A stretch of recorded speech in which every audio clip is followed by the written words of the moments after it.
On ne banalise jamais l'impérialisme. On ne banalise jamais le néocolonialisme. Monsieur le ministre, c'est l'impérialisme qui a esclavagisé des millions d'Africains.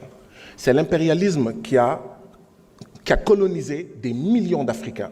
C'est l'impérialisme qui a assassiné entre 2023 et maintenant plus de 73 000 Palestiniens, dont plus de 20 000 enfants. C'est l'impérialisme qui a, monsieur le ministre Chérian, kidnappé illégalement le président vénézuélien. C'est l'impérialisme qui a illégalement imposé un blocus depuis plus d'un demi-siècle à Cuba.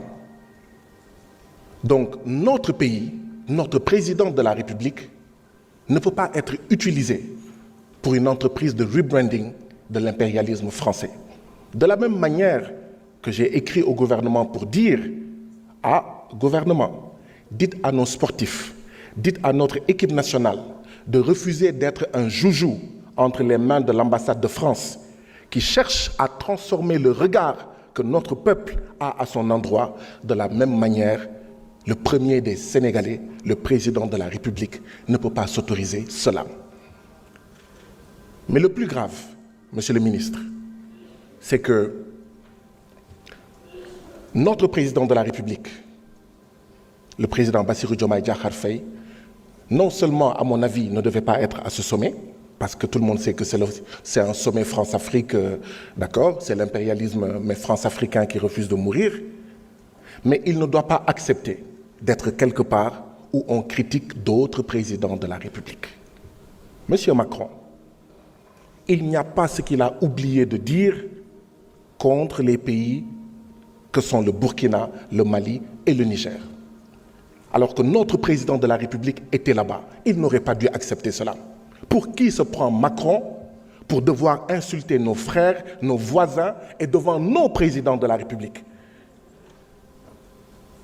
Bu Macron xamul boppam, notre président de la République aurait dû lui dire stop, aurait dû lui dire arrêtez.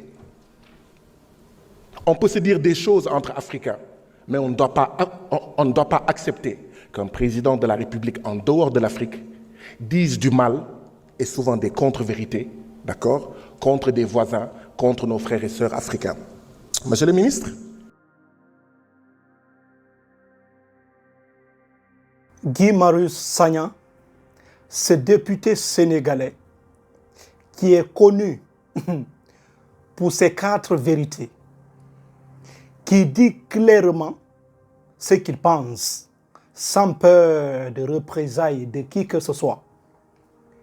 Sagna a fait une sortie très forte et très puissante. Comment?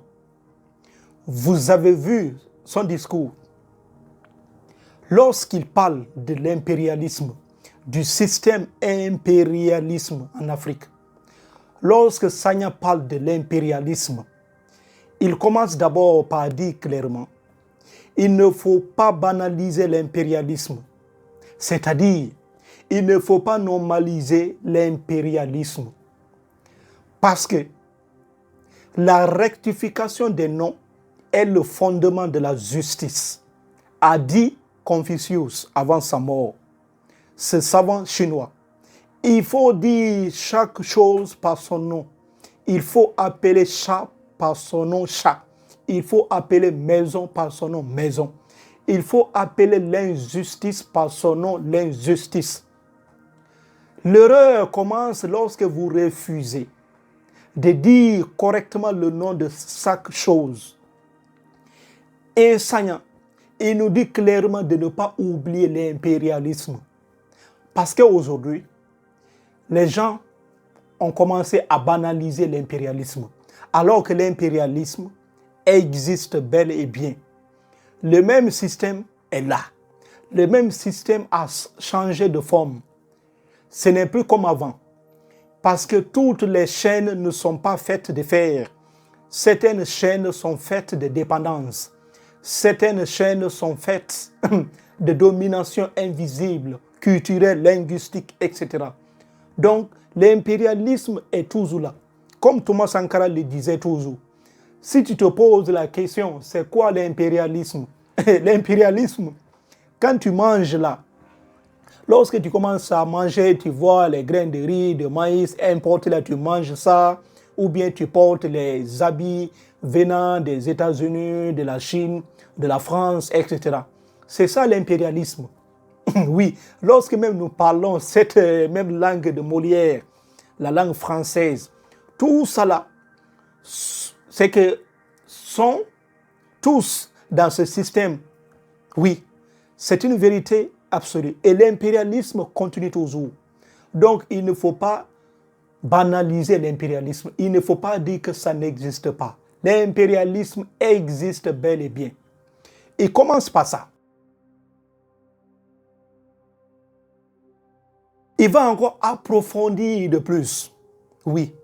Lorsqu'il parle du rebranding, lorsqu'il parle de ce même système qui a changé de forme, et en parlant très bien du président sénégalais et de l'équipe nationale sénégalaise, que certains impérialistes veulent utiliser l'équipe nationale du Sénégal pour faire leur promotion, pour redonner leur image qui a été complètement salie sur le continent africain. Sagna parle de ça. Sagna dit clairement, il ne faut pas accepter ça. C'est une honte totale parce que l'impérialisme continue encore toujours. Parce que l'impérialisme, aujourd'hui, les impérialistes viennent s'asseoir devant vous, vous parlez de partenariat, vous parlez de coopération. Mais le système reste toujours le système. Oui, c'est le même système, le contenu reste le même. C'est juste le nom qui a un peu changé. Sinon, c'est le même système qui continue. Et Sagna attaque clairement l'équipe nationale sénégalaise et même le président sénégalais d'avoir, c'est-à-dire accepté de se déplacer, aller jusqu'à Nairobi. Quand on parlait Africa Forward, on a vu clairement ce qui s'est passé. Donc ici, le même système continue sous d'autres formes. On parle de coopération.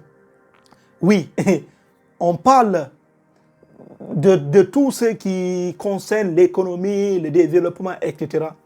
Mais le contenu reste toujours le même. Et Sagna parle avec une vérité éclatante. Donc, premièrement, il ne faut jamais banaliser l'impérialisme. De deux aussi, le rebranding de l'impérialisme, en essayant de changer son image, de revenir, oui, avec une autre manière aussi, toujours de vous coloniser. Donc, il faut rester prudent. Lorsqu'il dit que c'est un système mourant, bon, le système là est en train de mourir. C'est pourquoi aujourd'hui, tous ceux qui critiquent ce système, nous savons tous les représailles.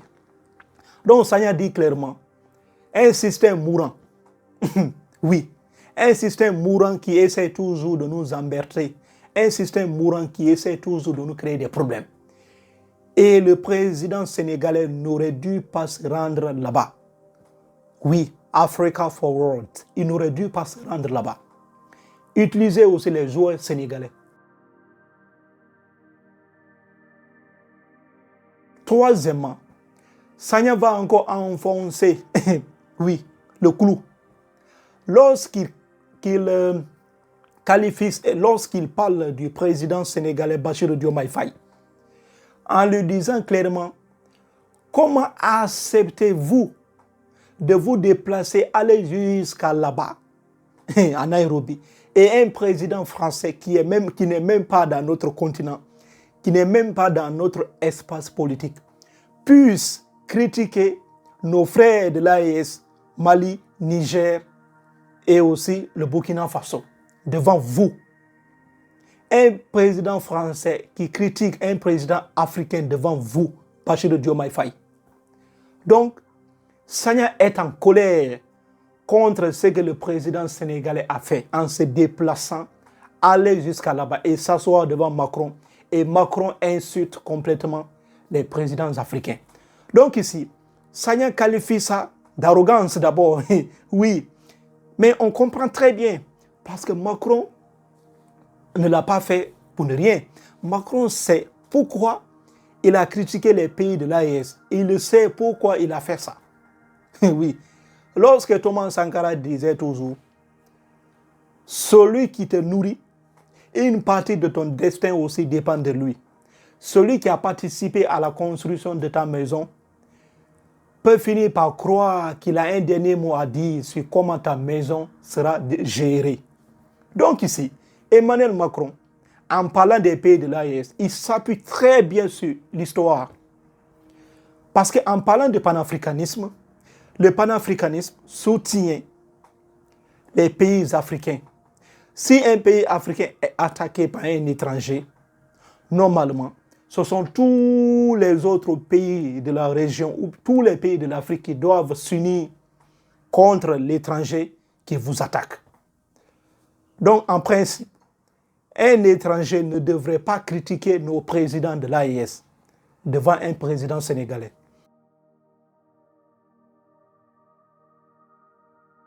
Mais on se pose une autre question, parce que la sagesse ne peut pas juste se limiter là.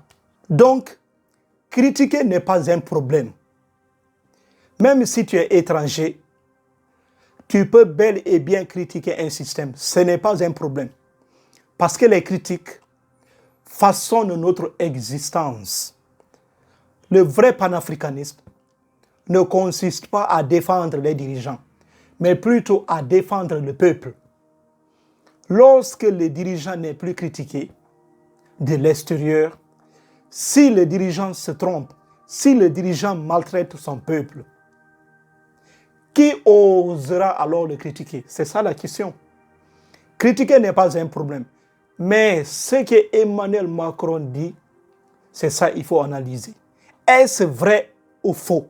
Si c'est faux, maintenant tu peux commenter, tu peux crier, tu peux dire tout ce que tu veux. Mais si ce que Emmanuel Macron dit c'est vrai, alors soit tu vas te taire ou bien tu vas te défendre. C'est ça la réalité. On peut bel et bien critiquer l'Afrique. Même si tu n'es pas africain, tu peux bel et bien critiquer l'Afrique. Ce n'est pas un problème. Parce que Thomas Sankara et Gabral, tous ces panafricanistes, ne défendaient pas seulement les dirigeants. Ils défendaient aussi le peuple. Le vrai panafricaniste, ce n'est pas défendre un dirigeant, mais c'est plutôt défendre le peuple. Et le combat du panafricaniste, c'est de défendre tous les peuples opprimés du monde. Oui, oui. Peu importe là où tu es. Tant que tu es avec nous, tu as même ADN que nous, même couleur de peau que nous, peu importe ta position géographique, le vrai panafricaniste défend tous les peuples opprimés du monde.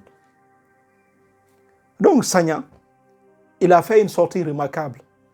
Mais aussi laissez-moi en commentaire ce que vous en pensez parce que j'ai vraiment hâte de vous lire. Merci et merci. Prenez soin de vous.